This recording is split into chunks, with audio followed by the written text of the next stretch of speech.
माओवादियों ने विस्फोटकों से भरी ट्रक को लूटी थी। उसी से संबंधित और कई लेटेस्ट अपडेट लेकर आया हूं। इस वीडियो में अंत तक आप जुड़े रहें।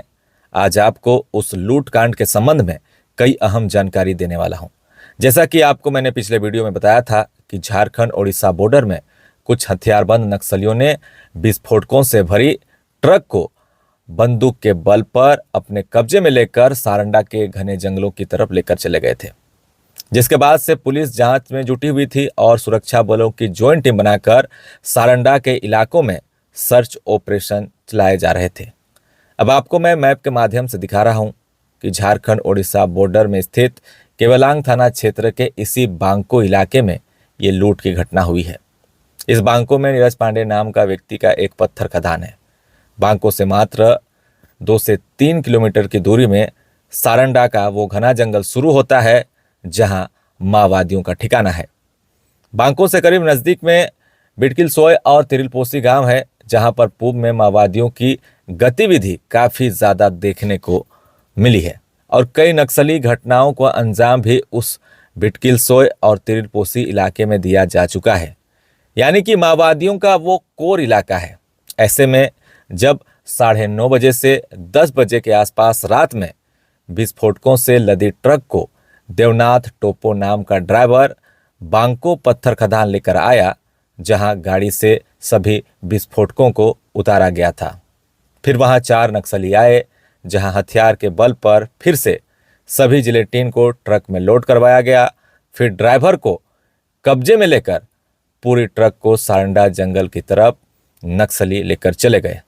यहाँ से गाड़ी लोड होकर गया था, लोड होने वहाँ पर अनलोड हो गया था। अनलोड होने के बाद वहाँ पर 4 आदमी हैं और गाड़ी को लोड करा के ले गए जंगल में।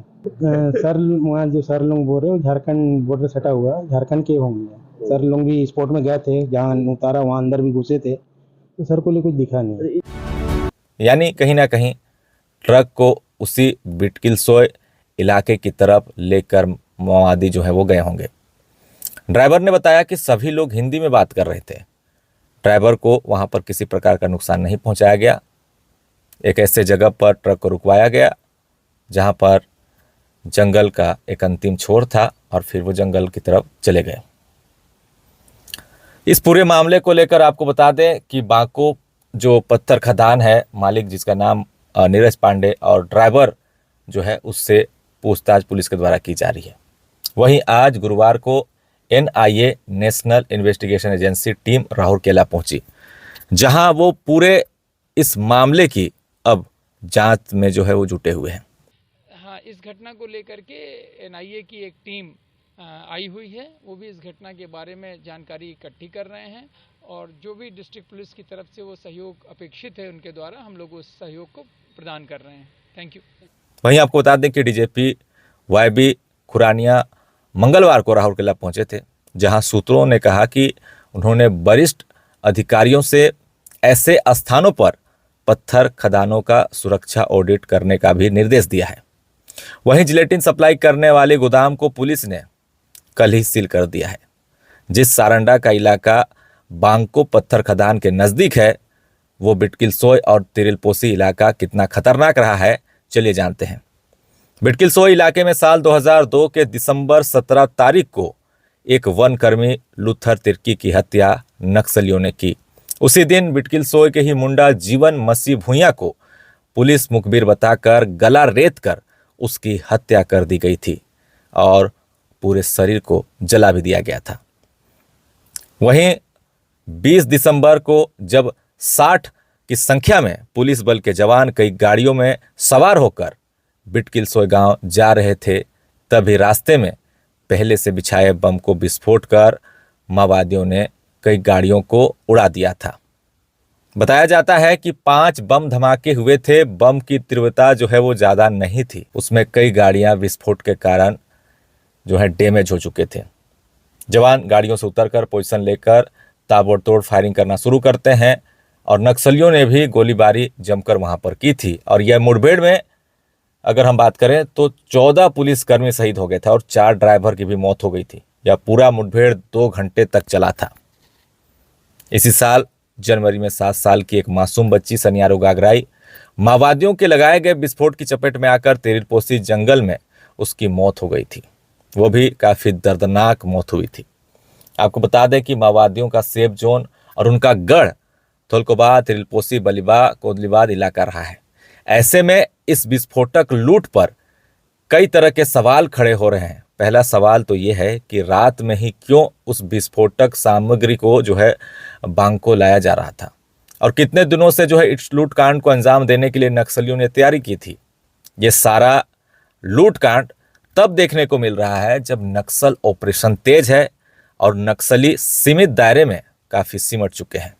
ये लूट तब क्यों देखने को मिल रही है जब इनामी माओवादियों के बंकर को लगातार सुरक्षा बलों द्वारा ध्वस्त कर उनके कोर इलाके में सुरक्षा बल पहुंच रहे हैं। अक्सर माओवादी विस्फोटक सामग्री संगठन के लिए लूटे जाते हैं या फिर खरीद कर स्मगलिंग भी की जाती है। तो वीडियो में आप देखिए, ये जो बांको का पत्थर खदान है वो जंगल के काफ़ी नज़दीक है, जहां से आसानी से लूट कर जो है जंगल की तरफ माओवादी भाग गए होंगे। साथ ही इस पत्थर खदान के लोकेशन पर भी कई सवाल खड़े हो रहे हैं।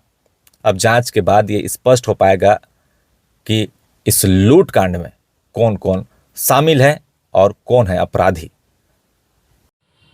27 तारीख को एक खबर आई थी कि एक ट्रक था जिसमें एक्सप्लोसिव लदा हुआ था। उसको कुछ आर्म्ड लोग एक निर्दिष्ट स्थान पर ले जा करके और उसमें से जो भी एक्सप्लोसिव लदा था उसको उतार लिए हैं। इस खबर को वेरीफाई करने के लिए पुलिस की टीम 27 तारीख को स्पॉट पे पहुंची और जिस व्यक्ति ने जानकारी दी वो वैन का ड्राइवर था। उसने इस तरीके की सूचना दी। उसकी सूचना के आधार पर पुलिस उस प्लेस पर पहुंची। वहाँ पर उसने देखा कि एक क्वेरी है स्टोन की जहाँ पर ब्लास्टिंग होना था। पता किया गया तो वो एक एक्सप्लोसिव लैडन वैन उस दिन आई हुई थी जिसको कुछ सशस्त्र लोगों ने अगवा किया। ये ड्राइवर का वर्जन था कि वहाँ पर 10 लोग थे और जहाँ पर लोगों ने उसको उतारा वहाँ 15 से 20 लोग थे जिन्होंने उतार लिया। इसके बाद इस विषय पर और जानकारी अन्य लोगों से पूछताछ में इस घटना पर और भी लोगों ने अपना इसी तरीके का मंतव्य व्यक्त किया। इसको लेकर के पुलिस ने एक केस रजिस्टर किया है जिसके बारे में इसकी इन्वेस्टिगेशन चल रही है। इसी के क्रम में इस जो लूट हुई है इसको दृष्टिगत रखते हुए ऑनरेबल डीजीपी सर आए थे। उन्होंने इस पूरी स्थिति की समीक्षा की। वो जिस थाना अंतर्गत ये लूट हुई थी वो उन्होंने उस थाना क्षेत्र का और उस स्पॉट का भी विश्लेषण किया और जो भी आवश्यक निर्देश थे उन्होंने डिस्ट्रिक्ट पुलिस को, रेंज ऑफिस को दिए हैं। किस तरीके से ऑपरेशन को और भी स्ट्रेंथन किया जाए और इन्फॉर्मेशन को किस तरीके से मजबूत बनाया जाए इसके विषय में उन्होंने व्यापक विचार विमर्श किया और कुछ आवश्यक निर्देश दिए हैं। Thank you. हाँ, झारखंड बॉर्डर से लोग आए थे। जो अभी तक की इन्वेस्टिगेशन है उससे रिवील होता है कि वहाँ से जो झारखंड का बॉर्डर 2 से 3 किलोमीटर की दूरी पर है वहाँ से ही लोग आए थे और वो लोग उस जो एक्सप्लोसिव था उसको निकाल करके वहीं उधर ही की तरफ निकल गए हैं। इसको बेस करके पुलिस अपनी कार्रवाई कर रही है। हाँ, इस घटना को लेकर के एनआईए की एक टीम आई हुई है। वो भी इस घटना के बारे में जानकारी इकट्ठी कर रहे हैं और जो भी डिस्ट्रिक्ट पुलिस की तरफ से वो सहयोग अपेक्षित है उनके द्वारा हम लोग उस सहयोग को प्रदान कर रहे हैं। Thank you.